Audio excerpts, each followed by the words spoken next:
창세기 21장 22절에서 34절 말씀, 살아계신 하나님이 오늘도 우리에게 말씀하실 때에 믿음으로 사모함으로 잘 받는 저와 여러분 되기를 바랍니다. 제가 봉독하겠습니다. 그때에 아비멜렉과 그 군대 장관 비골이 아브라함에게 말하여 이르되 내가 무슨 일을 하든지 하나님이 너와 함께 계시도다. 그런즉 너는 나와 내 아들과 내 손자에게 거짓되이 행하지 아니하기를 이제 여기서 하나님을 가리켜 내게 맹세하라. 내가 내게 후대한 대로 너도 나와 내가 머무는 이 땅에 행할 것이니라. 아브라함이 이르되 내가 맹세하리라 하고 아비멜렉의 종들이 아브라함의 우물을 빼앗은 일에 관하여 아브라함이 아비멜렉을 책망하매 아비멜렉이 이르되 누가 그리하였는지 내가 알지 못하노라. 너도 내게 알리지 아니하였고 나도 듣지 못하였더니 오늘에야 들었노라. 아브라함이 양과 소를 가져다가 아비멜렉에게 주고 두 사람이 서로 언약을 세우니라. 아브라함이 7 암양 새끼를 따로 놓으니 아비멜렉이 아브라함에게 이르되 이 7 암양 새끼를 따로 놓으면 어찌미냐. 아브라함이 이르되 너는 내 손에서 이 암양 새끼 7을 받아 내가 이 우물 판 증거를 삼으라 하고 두 사람이 거기서 서로 맹세하였으므로 그곳을 부엘세바라 이름하였더라. 그들이 부엘세바에서 언약을 세우매 아비멜렉과 그 군대 장관 비골은 떠나 블레셋 사람의 땅으로 돌아갔고 아브라함은 부엘세바에 에셀 나무를 심고 거기서 영원하신 여호와의 이름을 불렀으며 그가 블레셋 사람의 땅에서 여러 날을 지냈더라. 아멘. 사람은 절대 변하지 않는다, 또는 사람은 고쳐 쓰는 것이 아니다라는 말은 한 번쯤은 들어보셨을 겁니다. 여러분은 이 말 어떻게 생각하십니까? 사실 우리가 살고 있는 세상과 또 주변에 가까이에 있는 사람들만 보면 이 말에 고개가 끄덕여지는 것은 어쩔 수가 없는 것 같아요. 하지만 여러분, 우리가 어떤 일에 판단을 내린다면 그 판단의 근거를 어디에 두어야 합니까? 세상을 둘러보고 또 그 세상을 살아본 내 경험입니까? 아니면 하나님의 말씀이어야 합니까? 하나님을 믿고 예배하는 사람, 다시 말해서 그리스도인은 그 무엇보다도 하나님의 말씀을 최고의 권위로 인정하고 그 권위를 기뻐하는 사람이에요. 그래서 그 권위를 따르는 사람이죠. 그래서 그리스도인은 내가 보고 경험한 것들이 있기는 하지만 그렇게 보고 경험한 것들을 말씀 위에 두거나 말씀 옆에 두는 것이 아니고 말씀을 먼저 귀 기울여 듣고 말씀을 통해서 나와 세상을 보고 판단해야 합니다. 이런 의미에서 여러분, 성경을 한번 생각해 보면 좋겠어요. 성경이 근 2000년이라는 그 기간 동안에, 그 시간 동안에 성경 보면 숱하게 많은 사람들이 나오는데 여러분, 그 사람들 중에서 한번 떠올려 보십시오. 누구든지 한번 떠올려 보십시오. 사람이 변합니까? 아니면 변하지 않습니까? 성경에서요. 성경을 보면요, 모든 사람은 다 변해요. 다만 여기에서 중요한 건 방향이죠. 이해를 돕기 위해서 사울 왕과 다윗을 한번 예로 들어보겠습니다. 사울은 시간이 지날수록 강팍해져 갔습니다. 하나님과 사람 앞에서 사울은 시간이 지날수록 강팍해졌어요. 반면에 다윗은 어땠습니까? 사울로 인해서 그리고 자신의 죄로 인해서 많은 어려움을 겪기는 했지만 시간이 갈수록 다윗은 하나님과 사람 앞에서 깊어져 갔습니다. 이건 개인을 넘어서서 이스라엘이라는 공동체, 이 민족을 생각해도 마찬가지입니다. 구약의 그 역사서를 여러분 한번 생각해 보십시오. 이스라엘 백성들이 가나안 땅에서 하나님의 말씀을 잘 지킬 때면 그들은 번성했습니다. 반대로 말씀에 불순종하면 그들은 약해졌습니다. 그러다가 결국에 어떻게 됐습니까? 이스라엘 백성들이 과거의 가나안 땅에서 살고 있었던 그 민족들보다 훨씬 더 타락해서 그 땅에서 쫓겨나고 말지요. 이처럼 여러분, 사람이 변하지 않는 것 같아도요, 그렇지가 않습니다. 모든 사람은 다 변해요. 중요한 건 방향입니다. 오늘 우리가 하나님을 믿고 이처럼 주일을 맞아서 예배당에 나왔다는 것, 이것 자체가 얼마나 큰 은혜고 감사의 제목이 되는지 모릅니다. 하지만 여러분, 이스라엘 백성들이 가나안 땅에 들어가서 타락했다는 그 사실을 여러분 기억하십시오. 결국에는 그래서 그들이 하나님 앞에서 쫓겨날 수밖에 없었다는 그 사실을 여러분 우리는 가볍게 생각하지 말아야 됩니다. 마찬가지로 옛날과 다르게 나는 지금 주일이 되면 예배당에 나와 있다. 나는 이제 집사가 되었고 권사가 되었고 장로가 되었고 심지어 목사가 되었다. 이게 우리 신앙의 전부가 될 수 없다라는 것입니다. 왜냐하면 성경은 이렇게 말하고 있기 때문이죠. 에베소서 4장 13절 말씀인데요. 우리 화면 참고해서 같이 한번 읽어보겠습니다. 시작. 우리가 다 하나님의 아들을 믿는 것과 아는 일에 하나가 되어 온전한 사람을 이루어 그리스도의 장성한 분량이 충만한 데까지 이르리니. 아멘. 여러분, 그리스도의 장성한 분량이 충만한 데까지 이르러야 한다. 성경이 이렇게 말하고 있는데, 그러면 우리가 그리스도의 장성한 분량이 충만한 데까지 이르게 된다. 여러분, 무슨 뜻이겠습니까? 예수님을 믿는 우리가 계속해서 예수님을 닮아가야 된다라는 것입니다. 은혜를 받은 사람은 그 은혜를 통해서 삶이 재구성되어야 한다. 우리가 함께 나누었지 않습니까? 마찬가지로 예수님을 믿는 우리는요, 계속해서 예수님을 닮아가는 거예요. 그렇게 닮아가야 되는 겁니다. 예수님을 믿는 사람은 그 삶의 자리에서 예수님을 필요 때마다 불러내리는 것이 아니고 예수님 안으로 들어가서 계속해서 예수님을 닮아가는 사람이라는 거예요. 그래서 여러분, 신앙생활의 본질은 얼마나 오래 다녔는가, 직분이 무엇인가 라는 데 있지 않습니다. 신앙생활은 하면 할수록요, 하나님 앞에서 철이 들어야 돼요. 신앙생활이 시간이 더해가면 더해갈수록 하나님 앞에서 철이 나야 되는 겁니다. 그리고 사람과의 관계 속에서도 성숙해지는 것. 저는 이 성숙을 멋져지는 것, 이렇게 말하고 싶어요. 그래서 예수님을 잘 믿는 사람, 신앙생활 참 잘하는 사람, 하나님을 알고 하나님을 사랑하고 그 하나님을 예배하기를 힘쓰는 사람은 저는 갈수록 멋있는 사람이 된다 생각합니다.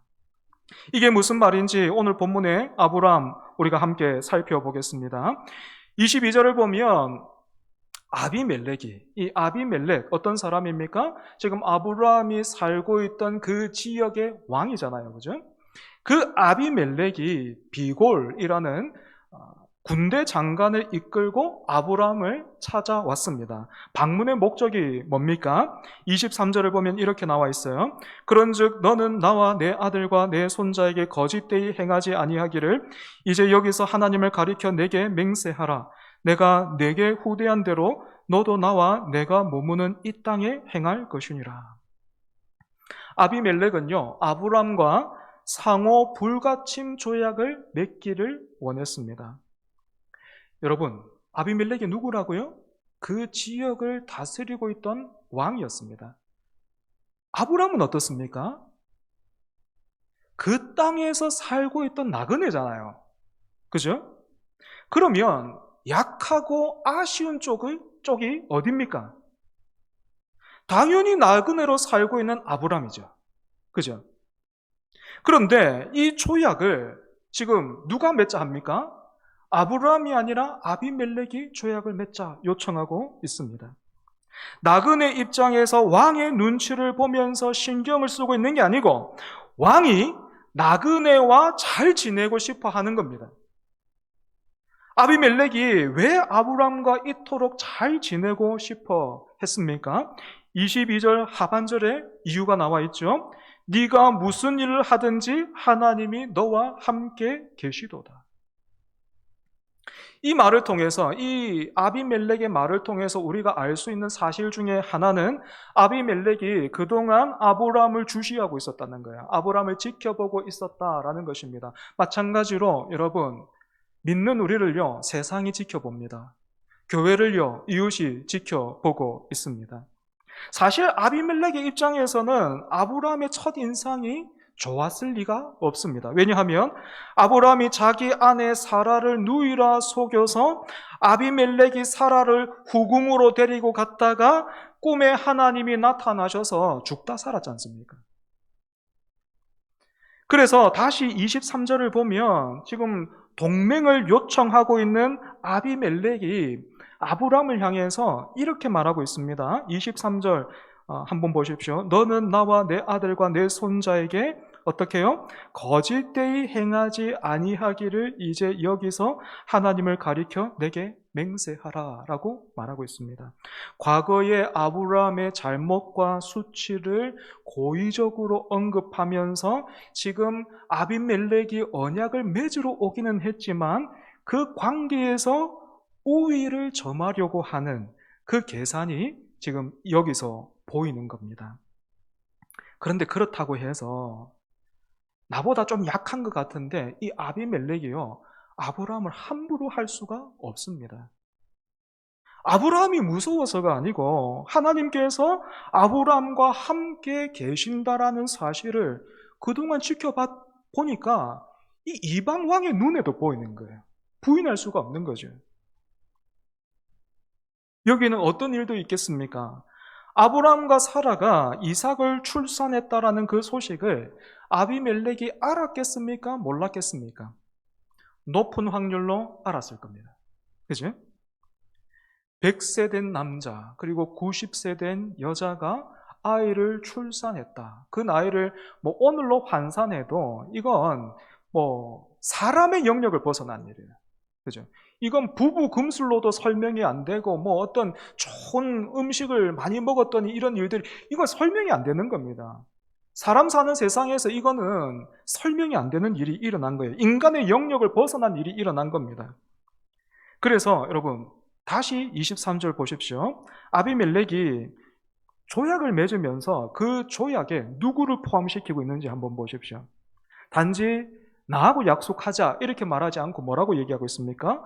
나와 내 아들과 내 손자 언급하고 있죠. 100세의 아들을 얻고 있는 그 아브람을 보니까 이야, 저 집안 보통 가문 아니다. 저 집안 보통 집안이 아니다. 저 집안은 틀림없이 앞으로도 번성할 것이다 라는 것을 이 아비멜렉이 확신했던 거예요. 그래서 그 조약에 지금 자신뿐만 아니고 자기 아들, 자기 자손까지 포함시키고 있는 겁니다. 그리고 아비멜렉은 아브람에게 내가 네게 후대한 대로 너도 나와 내가 머무는 이 땅에 행할 것이니라 이렇게 요구했습니다. 여러분 여기 나오는 후대하다라는 이 단어가 그 구약 성경에 참 많이 나오는 굉장히 중요한 단어 중에 하나인데 히브리어로는 헤세드입니다. 헤세드. 강자가 약자에게 베푸는 호의 이렇게 우리가 정의할 수 있는데요. 여러분 이 헤세드를 지금 아비멜렉이 아브람에게 요구하고 있습니다. 이 헤세드가 뭐라고요? 강자가 약자에게 베푸는 호의. 왕이 나그네한테 헤세드를 베풀라 요구하고 있는 겁니다. 무슨 뜻이겠습니까? 나는 왕이고 저 사람은 틀림없이 나그네인데 함부로 여길 수가 없다는 거예요. 저 아브람 저 사람이 나와 동등하다는 겁니다. 왕이 그 아브람을 왕처럼 여기고 있는 거예요. 그 아브람이 자기에게 뿐만 아니라 아들과 자손에게 헤세드를 베풀 수 있는 그런 사람으로 아비멜렉이 생각하고 있는 겁니다. 그래서 여러분 23절 이거 잘 읽어보면요. 조약을 맺으러 와서 지금 그 관계에서 아브람보다 우위에 서고 싶어 하지만 그렇다고 아브람을 함부로 대할 수도 없고 어떻게 보면 내가 아브람에게 잘 보여야 될 것 같은 아비멜렉의 대단히 복잡한 그런 셈법이 그런 마음이 이 23절에 담겨 있습니다. 여러분 이렇게 왕인데 그죠? 다 가지고 있는 사람 같은데 지금 아브람 앞에 대단히 복잡한 그런 심정으로 어떻게 하면 좋을까 하면서 애써 감추면서 지금 아브라함과 언약을 맺으려고 하는데, 여러분, 이 앞에 자기를 찾아온 이 사람들 앞에서 아브라함이 어떻게 반응하고 있는지 보십시오. 24절입니다. 아브라함이 이르되 내가 맹세하리라 하고. 과거에, 예전에 아브라함 어떤 사람이었습니까? 애굽 땅에서, 그리고 또 아비멜렉이 다스리고 있던 이 땅에서도 두려움 때문에 아내를 누이라 속였습니다. 그런데 그랬던 아브라함이 오늘 본문에서는 군대 장관까지 거느리고 방문한 이 아비멜렉 앞에서 어떤 모습 보여주고 있습니까? 두려워하거나 피하거나 숨지 않고 굉장히 당당하죠. 지금 오히려 왕이 막 안절부절하고 그 앞에서 아브라함은 내가 맹세하리라. 되게 당당해요. 더 나아가 25절 보십시오. 아비멜렉의 종들이 아브라함의 우물을 빼앗은 일에 관하여 아브라함이 아비멜렉을 책망하며. 놀라운 거 아닙니까? 아브라함이 왕을 책망했습니다. 여러분, 여기서 책망했다라는 말은 감정적으로 화를 내고 따졌다라는 그런 뜻이 아니고 잘못을 분명히 가리고 정당하게 문제를 제기했다, 그런 뜻입니다. 여러분, 이 부분에서도 한번 생각해 보십시오. 아브라함이 살고 있던 이 지역은 물이 귀한 곳이었습니다. 그래서 이 우물은 생존권과 이어져 있는 문제이기도 했습니다. 그런데 이런 우물을 아비멜렉의 종들이 빼앗아갔습니다. 생존권이 위협받았던 거죠. 비록 나그네이기는 했지만 당시에 아브라함의 힘과 능력을 한번 생각해 본다면 아브라함은요, 얼마든지 전투를 통해서 복수하고 또 우물을 다시 찾아올 수 있었습니다. 하지만 아브라함이 그렇게 하지를 않았습니다. 그렇다고 해서 저 아비멜렉 내가 한번 갚을 수 있는데 저 힘이 두렵다 해서 그 강자 앞에서 비굴해지지도 않았어요. 적당한 기회가 오자 아브라함은 과거의 일을 바로 잡기 시작했습니다. 굉장히 용기 있는 모습이죠. 그죠? 그런데 여러분, 혹시 아비멜렉이 23절에서 의도적으로 아브라함의 과거의 수치와 잘못을 언급함으로써 관계 우위를 점하려고 했던 것처럼 아브라함도 우물 사건을 통해서 아비멜렉과 기싸움을 벌였던 것은 아닐까요? 우리도 그렇지 않습니까? 그죠? 이렇게 누군가 우리의 잘못 또 부끄러운 것 한번 딱 짚으면 우리도 어떻게 합니까? 참지 않죠? 니는 하면서 같이 찌르는데 여러분, 그렇게 찌른 것 아닐까요? 이어지는 내용을 보면 그렇지 않은 것 같아요. 무엇을 보면 알 수 있습니까? 27절부터 보면요, 이제 아브라함과 아비멜렉이 언약을 맺는데 그 언약에 필요한 짐승을 아브라함이 다 제공하고 있습니다. 그리고 거기에 더해서 28절 보면 아브라함이 7 암양 새끼를 따로 아비멜렉에게 주고 있습니다.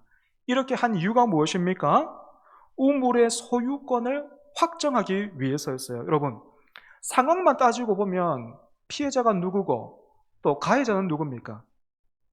가해자는 아비멜렉이고 피해자가 아브라함이죠. 그죠?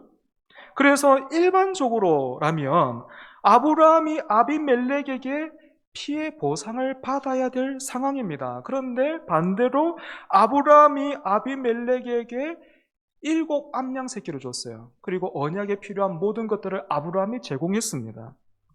왜 아브라함은 멍청하게 이런 손해를 자처했던 걸까요? 우리는 내 것 뺏기면, 내 거 위협받으면 참지 않죠. 그죠? 세상의 원리가 뭡니까?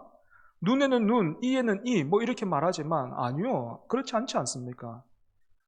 내 것을 빼앗아가고 내 생존권을 위협하면 그때부터는 어떻게 하는 겁니까? 가서 확실하게 마무리를 지어야 되는 거예요. 그래서 상대가 2번 다시 내 눈도 쳐다보지 못하게 만들 정도로, 나를 보면 도망갈 정도로 만드는 게 세상의 그런 어떤 법칙이죠. 그죠? 그런데 지금 아브라함이 어떻게 하고 있냔 말이에요. 그 언약에 필요한 모든 것들을 자기가 다 제공하고 있고, 거기에 더해서 당연히 자기 건데 그 우물물을 위해서 7 암양 새끼를 따로 줬어요. 왜 이런 손해를 자처하냔 말이에요. 100세가 되어서 약속하신 아들을 품에 안은 아브라함이 이제야 무엇이 더 중요하고 뭐가 더 귀한가 하는 그것을 분별할 수 있는 눈이 드디어 열린 겁니다. 만약에 아브라함이 과거에 하갈을 통해서 이스마엘을 얻었던 그때와 하나 달라진 게 없다면, 세상이 말하는 대로, 세상 사람들이 생각하는 대로 사람 달라지지 않고 사람 고쳐 쓰는 것 아니다, 그 말이 정말이라면, 그래서 아브라함이 이스마엘 자기 힘대로 얻었을 때 그때와 하나 달라지지 않았다면, 아마도 아브라함은 우물을 빼앗기고 나서 어떻게 했겠습니까? 자기 힘과 능력이 어느 정도 된다 싶으면 따졌을 거예요. 그죠? 이거 따져가지고 내가 받을 수 있다 싶으면 아브라함이 따졌을 겁니다. 하지만 내 힘과 어떤 내 능력이 부족하다 싶으면 아브라함은 그 앞에서 아비멜렉의 심기를 거스르지 않으려고 최선을 다했을 겁니다. 비굴한 모습을 보였겠죠. 그런데 여러분, 오늘 본문 보십시오. 그때의 아브라함과 오늘 본문의 아브라함은 다른 사람이에요. 분명히 같은 사람인데 달라졌어요. 그래서 제가 오늘 설교 제목을 괄목상대라고 지었습니다. 사람이 달라져가지고 눈을 비비고 다시 보게 된다, 뭐 그런 뜻이잖아요. 그죠? 아브라함이 달라졌어요. 아브라함은 손해에 대한 배상금보다 자기가 직접 대가를 치르면서 뭐 하고 있어요? 하나님이 약속하신 그 땅에서 자기의 소유를 확보하는 일, 우물을 확보하는 것. 하나님이 주신다 했으니까 이것을 정당하게 내 소유로 삼는 겁니다. 그리고 또 아비멜렉과 비록 이방의 왕이기는 하지만 그 왕과 사이좋게 평화롭게 지내는 그 일, 그것을 더 소중하게 여겼던 거예요. 과거에 비해서 아브라함이 어떻습니까? 이 왕 앞에서 어떤 그런 잘잘못을 말하고 있는 것으로 보면 용기가 있죠. 그죠? 하지만 그 용기를 어떤 모습으로 보이고 있습니까? 성질을 부리고 막 그런 게 아니고 어떻게 하고 있습니까? 겸손하죠. 자기가 다 제공하고 있습니다. 겸손하고 넉넉해졌습니다. 정리해보면 오늘 본문에서 아브라함은 과거와는 다르게 당당하고 용기 있고 겸손하고 넉넉한 모습을 보여주고 있습니다. 사람이 달라진 거예요. 좀 더 쉽게 말하자면 세월이 흐르면서 아브라함이 더 멋있어진 겁니다. 무엇이 아브라함을 이렇게 만들었습니까? 33절에 답이 있는데 여러분 33절 말씀 같이 한번 읽어보겠습니다. 33절입니다. 시작. 아브라함은 부엘세바에 에셀 나무를 심고 거기서 영원하신 여호와의 이름을 불렀으며, 부엘세바는 맹세의 우물 또는 7의 우물이라는 뜻이 있습니다. 거기에 왜 에셀 나무를 심었을까요? 저는 식물 잘 몰라가지고 한번 찾아봤더니 우리말로는 위성류라 그래요. 위성류.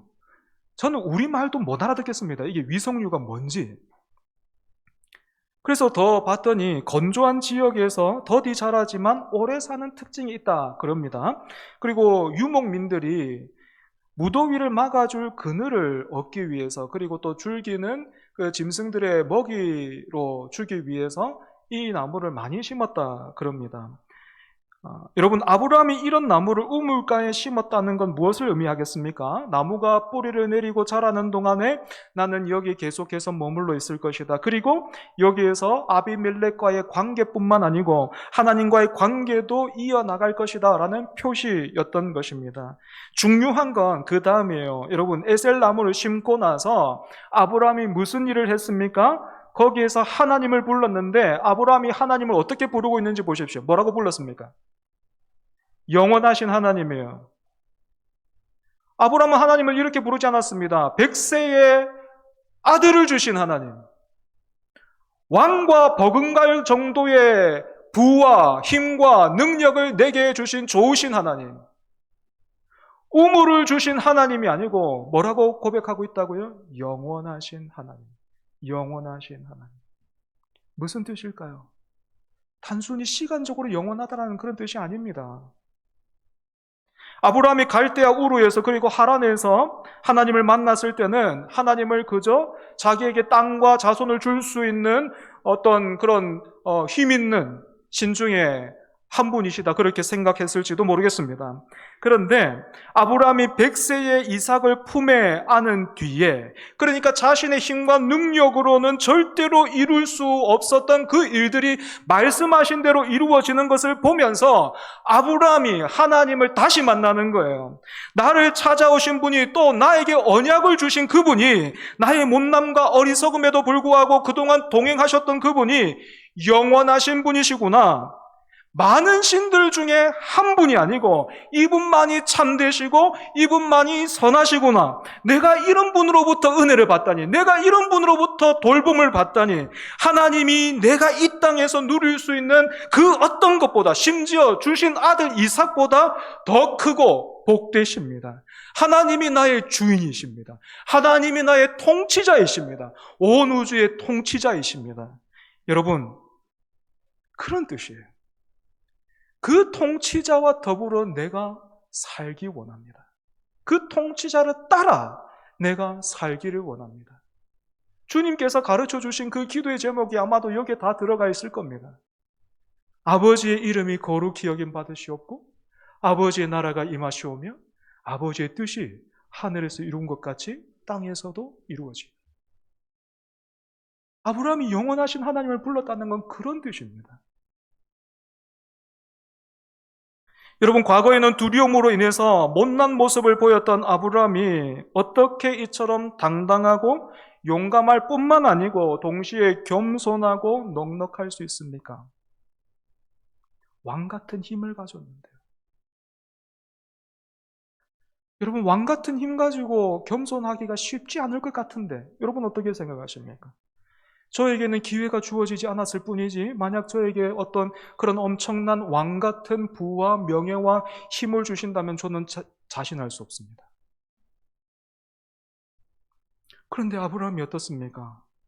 당당하고 용감할 뿐만 아니고 겸손하고 넉넉합니다. 이유가 뭐라고요? 영원하신 하나님을 새롭게 만났기 때문에. 그렇다고 그렇다고 아브라함이 하나님을 만나기 위해서 애를 썼습니까? 그동안에 막 이 영원하신 하나님 알려고, 이 영원하신 하나님 제대로 한번 믿어보려고 막 애를 썼습니까? 그렇지 않습니다. 하나님이 일방적으로 아브라함을 찾아오셨고 언약을 주셨고 그와 동행하셨습니다. 하나님이 아브라함을 빚어내신 거예요. 여러분, 아브라함에게 그러셨듯이요, 하나님은 오늘 저와 여러분을 빚어가시는 일에 진심이에요. 얼마나 진심입니까? 그 아들을 십자가에 내어 주실 만큼, 그 아들을 십자가에 못 박으실 만큼, 그 아들을 무덤에 내려가게 하실 만큼 진심이십니다. 온 세상을 말씀으로 창조하신 하나님이 나를 이렇게나 사랑하시고 위하신다라는 그 사실을 알고 믿으면 사람은 달라지는 겁니다. 믿고 아는 것 같아도 여전히 어리석고 부족하고 실패하는 우리들이지만 하나님이 그런 우리를 떠나지 않으신다라는 그 사실을 알면 나는 나를 포기하고 외면할 때가 많지만 하나님은 나를 끝까지 붙드신다라는 그 사실을 참으로 알고 믿고 붙든다면 사람은 달라지는 겁니다. 명품으로 머리부터 발끝까지 걸치면 당장에 멋있어 보일지는 모르겠습니다. 하지만 우리의 내면과 삶을 명품으로 만드는 그 일, 사람을 정말로 멋있게 만드는 그 일은 영원하신 하나님이 하시는 거예요. 명품을 만드는 장인의 솜씨가 제 아무리 뛰어난다고 해도 아브라함을 비롯해서 오늘 우리를 빚어내시는 그 하나님의 솜씨를 따라올 수가 없는 것입니다. 말씀을 정리하겠습니다. 10년이면 강산도 변한다라는 그런 말이 있습니다. 그런데 사람은 어떻습니까? 10년이면 강산도 변한답니다. 요즘은 10년도 안 걸리죠. 그죠? 10년이면 강산도 변하는데 사람은 어떻던가요? 10년 정도 되면 변합니까? 10년이 지나도 그 변화가 잘 드러나지 않는 것처럼 보입니다. 하지만 여러분, 분명히 변합니다. 여러분도 변하고 있어요. 여러분도 지금 변해가는 중입니다. 지금 이 순간에도요. 중요한 건 방향이라고요. 중요한 건 방향입니다. 더 강팍해지거나 아니면 하나님 앞에서 그리고 사람들 앞에서 깊어지고 멋있어지거나 두 가지 중에 하나입니다. 무엇이 우리를 멋있게 만들어 줍니까? 무엇이 우리의 인생을 뿐만 아니고 우리 교회를 명품으로 만들어 줄 수 있습니까? 세상의 명품은 하나님이 창조하신 명품을 덮어 가릴 뿐입니다. 범죄한 아담이 자신을 덮어 가렸던 나무 이파리 같은 거예요. 오직 영원하신 하나님을 알고 참으로 알고 그 하나님을 사랑하고 그 하나님을 예배하는 것. 그 하나님이 살아계셔서 참으로 우리 인생을 다스리고 계시고 우리와 동행하시면서 우리 교회에 함께 계신다는 것. 나와 너 사이에 하나님이 계신다라는 그 사실을 잊지 않고 붙드는 것, 기억하는 것. 그렇게 하나님과 동행하고 섬기는 그 시간들이 쌓이고 쌓여서 그냥 시간이 흘러가면 우리는 강팍해진다고요.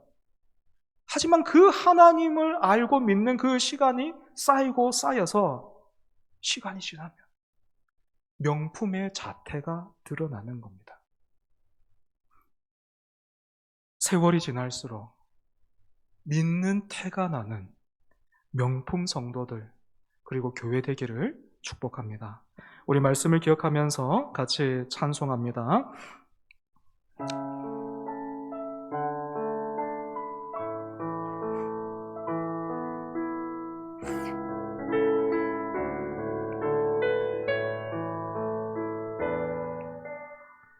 이 땅에 내 삶이 비록 버겁더라도 주님의 선하심 나 믿으며 가리. 이 작은 자통에 주가 이루어 가시니 감사로 사는 삶 나 살기 원하네. 내 삶의 시간 속에 주 일하시네. 내 모든 여정 속에 함께 하시네. 깊고도 크신 주의 영광을 나 보리라. 위대하신 주 나는 주님께 속한 자 되어 주의 나라 위해 전심으로 살리라. 주의 마음에 합한 자 되어 맡기신 소명 이루리. 이 땅에 내 삶이 비록 버겁더라도 주님의 선하심 나 믿으며 가리. 이 작은 자통에 주가 이루어 가시니 감사로 사는 삶 나 살기 원하네.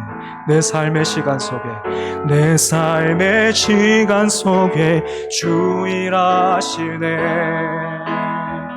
내 모든 여정 속에 함께 계시네. 아멘. 깊고도 크신 주의 영광을 나 보리라. 위대하신 주, 나는 주님께 속한 자 되어 주의 나라 위에 전심으로 살리라. 주의 마음에 합한 자 되어 맡기신 소명 이루. 나는 주님께 속한 자 되어, 나는 주님께 속한 자 되어 주의 나라 위에 전심으로 살리라. 주의 마음에 합한 자 되어 맡기신 소명 이루리. 함께 기도하겠습니다. 우리는 사람이 바뀌지 않는다라는 말이 진리로 통하는 시대, 그런 세상 살아가고 있습니다. 왜 이렇게 됐을까요? 혹시 여러분, 우리가 다 같이 한 방향으로 강팍해져 가고 있기 때문에, 너도 나도 강팍해져 가고 있기 때문에 사람은 달라지지 않는다, 그 말이 사실이 된 거 아니겠습니까? 세상과 사람들을 향하던 눈을 돌이켜 여러분 말씀 보십시오. 사람은 변합니다. 갈수록 강팍해지거나 아니면 갈수록 멋있어지거나, 둘 중에 하나예요. 무엇이 우리를 멋있게 합니까?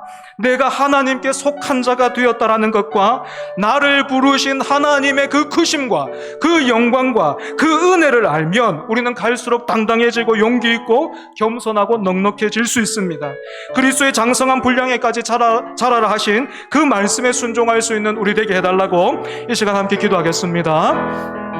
아버지 감사합니다. 하나님, 세상에서 살고 있던 우리, 세상을 보고 세상의 말들을 듣고 살던 우리, 하나님 불러주셔서 오늘도 말씀하여 주시고 또한 붙들어 주시니 하나님 감사합니다.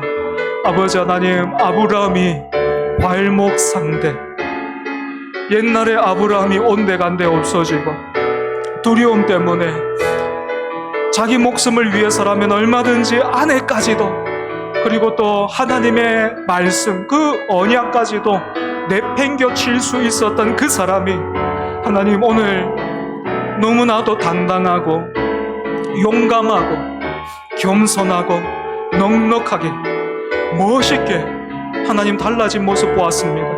그것이 다른 것이 아니라 아브라함의 힘이 더 강해졌기 때문에, 아브라함의 재산이 늘었기 때문에가 아니라 영원하신 하나님을 알았기에, 그 하나님을 보고 믿고 예배하는 그 눈이 열렸기에 아브라함이 그와 같이 달라질 수 있었습니다. 주여, 오늘 우리에게도 그와 같은 은혜 더하여 주시옵소서. 우리의 눈을 열어주시고 우리의 마음을 새롭게 하여 주셔서 아버지, 우리도 갈수록 하나님 앞에서 깊어지고 또 사람들과의 그 관계 속에서도 멋있어지게 하여 주시옵소서. 그리스도의 장성한 분량에까지 자라는 우리 될 수 있게 하여 주시옵소서.